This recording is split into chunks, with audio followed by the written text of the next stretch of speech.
नमस्कार क्लास। आज हम यूनिट 1 का पार्ट 7 पढ़ेंगे जो है binary codes. In binary codes में मुख्यतः हम 3 कोड पढ़ेंगे। एक है BCD, दूसरा ग्रे और तीसरा XS3। तीनों ही थोड़े से कंफ्यूजिंग हैं आपस में अगर आप पढ़ेंगे तो, लेकिन आप एक दो बार इसकी जब प्रैक्टिस करेंगे तो आपको बहुत ही अच्छे से क्लियर हो जाएंगे और काफ़ी आसानी से आपको ये बनने लगेंगे। ठीक, देखिए यहाँ पर क्या देख रखा है उन्होंने, बाइनरी कोडेड डेसिमल। ठीक है, इसका नाम क्या है, BCD। BCD को हम क्या कहते हैं, पहला कोड हम यही पढ़ रहे हैं, बाइनरी कोडेड डेसिमल। कुछ नहीं होता इसमें, जो हमारा जब हम बाइनरी से डेसिमल में हम बदलते थे तो क्या करते थे हम बेसिकली, अगर हमारा 25 दे रखा है उन्होंने डेसिमल में और उसको हमें अगर बाइनरी में बदलना होता था तो हम 2 से डिवाइड करते थे। पुरानी क्लासेस में मैं बता चुका हूँ, जो भी डिजिट निकलती थी 10 में निकलती थी वो हमारा बाइनरी कोड हमें प्राप्त हो जाता था। परंतु बाइनरी कोडेड डेसिमल में ऐसा नहीं होगा। बाइनरी कोडेड डेसिमल में यदि 25 दिया हुआ है, यदि 25 दिया हुआ है तो उसमें 2 का अलग कोड निकलेगा, 5 का अलग निकलेगा। मतलब 2 का बाइनरी निकालो इंडिविजुअल, 5 का बाइनरी निकालो इंडिविजुअल और उसको लिख दो। क्या लिख रखा है उन्होंने, 4 अंक की है। मतलब 2 का जनरली अगर आप बाइनरी निकालोगे तो क्या होता है 10 नहीं लिखना है, 4 अंकों में लिखना है। तो क्या करेंगे, आगे 0 लगाएंगे ना, तो क्या हो जाएगा 0010। 5 का बाइनरी निकालोगे तो क्या निकलेगा 101, 3 डिजिट का एक 0 लगा दिया आगे तो क्या बन जाएगा 0101। तो इसी हिसाब से BCD में कुछ नहीं होता है, इसीलिए इसका नाम ये बाइनरी कोडेड डेसिमल। कि जो बाइनरी की ईच, जो डेसिमल की ईच डिजिट होती है ना, जैसे कि 25 है तो 2 और 5 है। अगर मान लो 300 है तो 300 है तो पहले 3 का अलग निकालो, 0 का अलग निकालो, 0 का अलग निकालो, इनको क्लब करके या फिर एक साथ जोड़कर लिख दो। ठीक है, आगे आप क्वेश्चन देखेंगे तो आपको अच्छे समझ में आएगा। देखिए ये टेबल दे रखी है, ये तो याद ही रखनी है। 0 का हम क्या लिखते हैं 0, लेकिन 4 डिजिट का है तो हमने 3 0 और लगा दिया तो क्या हो गया 000। 1 का क्या होता है 1, 3 डिजिट लगा दिए 0001। 2 का क्या होता है 10, 2 डिजिट लगा दिए तो 0010 हो गया। फिर 3 का क्या होता है 11, 2 0 लगा दिए तो क्या हो गया 0011। ऐसे ही करते करते 7 का क्या होता है 111, लेकिन हमें 4 डिजिट में लिखना है, एक 0 एक्स्ट्रा लगा दिया तो क्या हो गया 0111। ठीक है, ऐसे ही आप पूरे 9 तक का कोड याद रखें। याद क्या रखना है, बाइनरी लिख रखा है लेकिन 4 डिजिट का। ठीक है, आगे देखिए क्वेश्चन से आपको क्लियर हो जाएगा। क्या लिखा हुआ है, निम्नलिखित डेसिमल को BCD में परिवर्तित कीजिए। है ना, तो डेसिमल क्या है 25, BCD में बदलना है। वही मैंने क्या बताया था, 25 में 2 का बाइनरी निकालो फिर 5 का बाइनरी निकालो, दोनों को एज इट इज लिख दो। अगर नहीं निकालना है तो टेबल याद रख लो। टेबल में देखिए 2 का क्या होता है बाइनरी, क्या लिख रखा है मैंने टेबल में 0010 लिख दिया मैंने 0010। 5 का क्या लिख रखा है 0101 लिख दिया मैंने 0101। बन गया कोड BCD 25। बिल्कुल आसान है। अगर बाइनरी निकालते तो 2 से भाग करते और 25 का कुछ अलग ही निकलता बाइनरी, है ना। 25 का बाइनरी आप निकाल के देखो क्या होता। 25 का बाइनरी आप निकालते तो क्या आता 16 आता, मतलब कि 5 डिजिट में निकलता। आप निकाल के देखिएगा अलग आंसर आएगा, है ना। लेकिन यहाँ पर BCD अलग आया है क्योंकि BCD में 2 का बाइनरी निकाला है, 5 का बाइनरी निकाला है, फिर दोनों को जोड़कर लिख दिया, मतलब एक साथ लिख दिया है। अब 200 का देखिए क्या होगा, नॉर्मली बाइनरी निकालते तो 2 से भाग देते जाते निकालते जाते, पर यहाँ पे कुछ नहीं है। 2 का बाइनरी निकाल लिया उन्होंने, क्या है वो 0010। 0 का क्या है 4 0, 0 का 4 0 एज इट इज लिख दिया। अगला एग्जाम्पल देखिए 126 का, वही 1 का बाइनरी 0001, 2 का बाइनरी 0010, 6 का बाइनरी 0110 निकाल दिया। ऐसे कैसे लिख दिया। 7 8 9 5 में 7 का बाइनरी 0111, 8 का बाइनरी 1000, 9 का बाइनरी 1001 और 5 का बाइनरी 0101। बहुत आसान है, बाइनरी से भी आसान है। बस आपको ये 0 से लेकर 9 तक के बाइनरी या तो आप याद रख लो या निकालना सीख लो। निकाल लोगे तो बहुत ही अच्छा है, याद रख लो तो ये टेबल है, इससे एज इट इज लिखा जाएगा। ठीक है, अब आगे देखिए अगला कोड है हमारा ग्रे कोड। ग्रे कोड को रिफ्लेक्टेड बाइनरी कोड भी कहते हैं। इसका आविष्कार फ्रैंक ग्रे ने किया था, इसीलिए इसका नाम ग्रे कोड है। ज़्यादा कोई थ्योरी पूछता नहीं है। एक चीज लाइन ये लिख रखी है अनवेटेड कोड है, ये याद रखना। और दूसरा क्या है, 2 क्रमिक संख्याओं में ग्रे कोड में केवल 1 बिट का डिफरेंस होता है। मतलब यदि आपने 0 का कोड निकाला है ग्रे कोड और 1 का निकाला है तो दोनों में केवल 1 का ही डिफरेंस होगा। आगे जब आप टेबल देखोगे आपको समझ में आएगा। आगे देखिए, बाइनरी को ग्रे में परिवर्तन करना है, पहला क्वेश्चन है या फिर पहला एग्जांपल है। तो बाइनरी क्या दे रखा है उन्होंने, B1 B2 B3 B4 B5, है ना, उन्होंने डिनोट कर रखा है। नीचे डिजिट क्या दे रखी है 11101। इसको काय में बदलना है ग्रे में। तो देखिए आपको एक्सॉर गेट आना चाहिए या एक्सॉर ऑपरेशन आना चाहिए। एक्सॉर ऑपरेशन आपने पुरानी कक्षाओं में पढ़ा है, मैं फिर से समझा दे रहा हूँ। जब 2 0 होते हैं तब एक्सॉर में 0 मिलता है, और जब 2 1 होते हैं तब उसमें 0 मिलता है, बाकी समय 1 ही मिलता है। टेबल बनी हुई है, देख लो याद से। 0 0 में 0 मिलता है और 1 1 में 0 मिलता है, बाकी में क्या मिलता है? 1 ही 1 मिलता है। ठीक है, तो देखो आप यहाँ पे क्या दे रखा है उन्होंने, जब हमने 1 1 1 0 1 को बदलना है तो उन्होंने स्टेप क्या देख रहे कि पहले अंक को वैसे के वैसे उतार लो।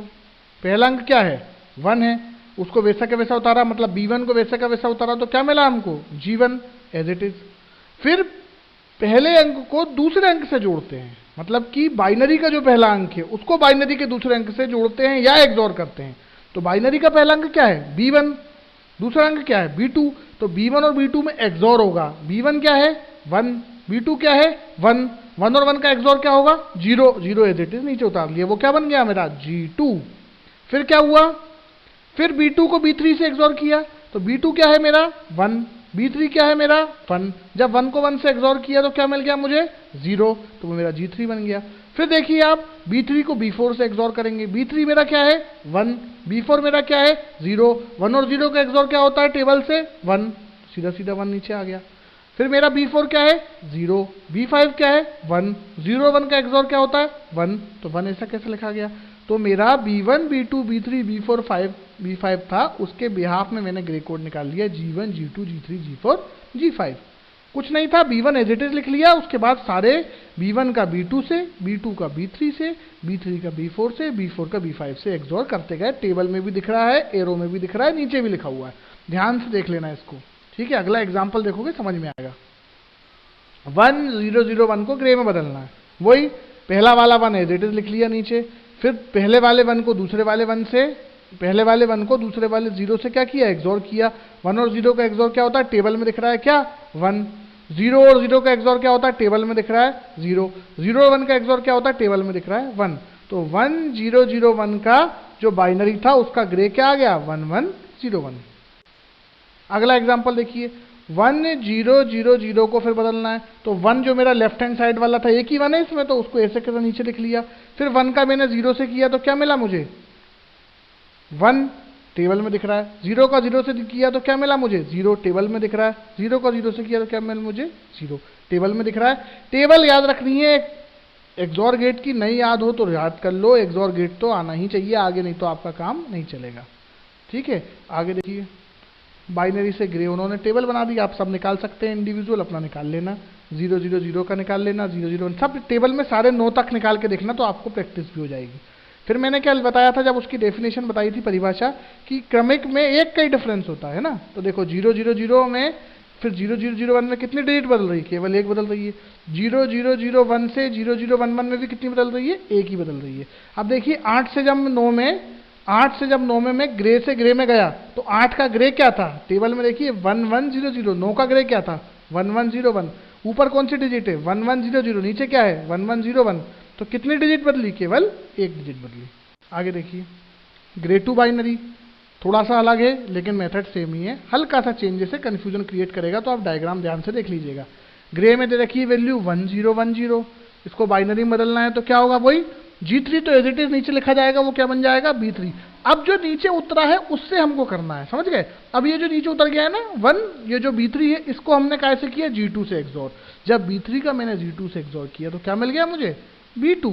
जब मैंने B2 का G1 से एक्सॉर किया तो क्या मिल गया मुझे? B1। जब मैंने B1 का G0 से एक्सॉर किया तो क्या मिल गया मुझे? B0। ध्यान से देखना, G3 तो ऐसा कैसा उतर गया, वो क्या बन गया? B3। जब B3 जो 1 था उसका मैंने G2 जो 0 था उससे एक्सॉर किया तो क्या मिला? 1 और 0 का एक्सॉर क्या होता है? टेबल साइड में बनी हुई है, देख लो 1। B2 का G1 से एक्सॉर किया तो क्या होगा? 1 और 1 का एक्सॉर क्या होता है? 0, टेबल साइड में बनी हुई देख लो। जब B1 का मैंने G0 से एक्सॉर किया तो क्या होगा? B1 0 था, G0 भी 0 था, 0 0 का एक्सॉर क्या होगा? 0, टेबल साइड में बनी है देख लो। ठीक है, इसमें यह अंतर है कि हम नीचे से ऊपर जा रहे हैं। उसमें जो आपका ग्रे टू बाइनरी में हम नीचे से ऊपर जाते हैं, बाइनरी टू ग्रे में क्या करते हैं? हम पड़ोस पड़ोस में करते जाते हैं। मतलब G3 का G2 से करते, G2 का G1 से करते, G1 का G0 से करते। लेकिन इसमें ऐसा नहीं हो रहा है, इसमें टेढ़ा टेढ़ा जा रहे हैं, नीचे से ऊपर जा रहे हैं। B3 का G2 से, B2 का G1 से, B1 का G0 से। ठीक है, अगले एग्जाम्पल देखेंगे तो समझ में आएगा।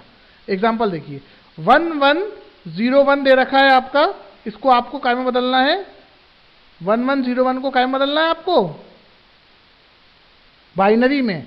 तो देखिए 1 एज इट इज नीचे उत्तर में आ गया, ठीक है। जब 1 को ऊपर वाले 1 से किया तो क्या आ गया, 1 और 1 का क्या होता है एक्सोर, 0 टेबल में देखा गया।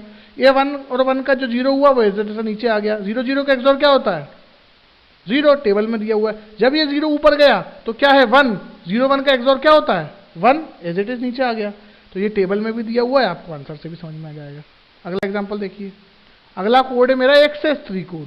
BCD ग्रे और XS3 पढ़ रहे हैं, तीनों कोड बहुत इंपॉर्टेंट है, पेपर में कई बार पूछे जाते हैं। XS3 तो बहुत ही आसान कोड है। XS3 में क्या होता है, प्रत्येक डेसिमल डिजिट में 3 जोड़ने से प्राप्त हो जाता है ना। उदाहरण के लिए अगर 0 डेसिमल है तो उसका XS3 3 होगा, 1 है तो 4 होगा, 5 है तो 8 होगा, 9 है तो 12 होगा, 12 है तो 15 होगा। मतलब कि जो भी डिजिट है डेसिमल की उसमें आप 3 जोड़ दोगे तो क्या बन जाएगा XS3। उसका मतलब ही ये है 3 से बढ़ा दो, XS3 कोई चीज 3 से बढ़ा दो। अगर कोई चीज 3 है उसको 3 से बढ़ा दोगे तो क्या हो जाएगी 6। यदि कोई चीज 0 है उसको 3 से बढ़ा दोगे तो क्या हो जाएगी 3। यदि कोई चीज 9 है उसको 3 से बढ़ा दोगे तो क्या हो जाएगी 12। यदि कोई चीज 1 है उसको 3 से बढ़ा दोगे तो क्या हो जाएगी 4। मतलब 1 में 3 जोड़ा 4। अब एग्जाम्पल समझें, 23 दे रखा है सिंपली, उसमें XS3 निकालना है। तो 23 में प्रत्येक डिजिट को 3 से बढ़ाओ।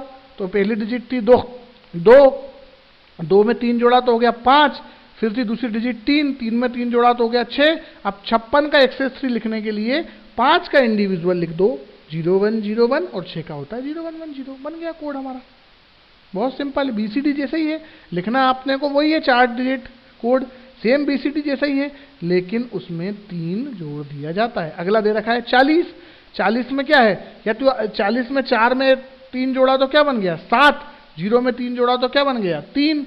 7 का बाइनरी लिख दिया क्या 0111, और 3 का क्या लिख दिया 0110।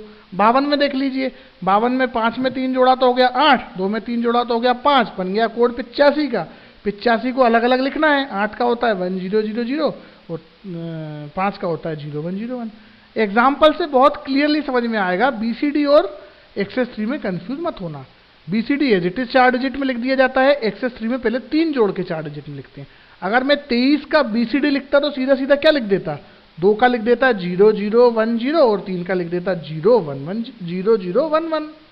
कोई दिक्कत नहीं होती। लेकिन XS3 है तो क्या करना है, XS3 3 से बढ़ा देना है। तो 2 को 3 से बढ़ाया तो क्या हो गया 5, और 3 को 3 से बढ़ाया हो गया 6। 5 का क्या लिख दिया मैंने 0101, और 6 का क्या लिख दिया 0110। आप करोगे, देखोगे, कई बार समझोगे तो ये समझ में आ जाएगा। ये कोड दे रखा है BCD में, 00 को 3 से बढ़ाया तो ये तो 0 का बाइनरी होता है, 3 का बाइनरी क्या होता है 0011। 1 का है, 1 का बाइनरी होता है 0001। इसमें जब उसको 3 से बढ़ाया तो क्या हो गया 0101। मतलब 2 का बाइनरी क्या होता है 0010, उसको 3 से बढ़ाया तो 5, तो 5 का बाइनरी क्या हो गया 0101। लास्ट में देखिए 9 का बाइनरी क्या होता है 1001, उसको 3 से बढ़ाया तो क्या हो गया 1101। ठीक है, थैंक यू।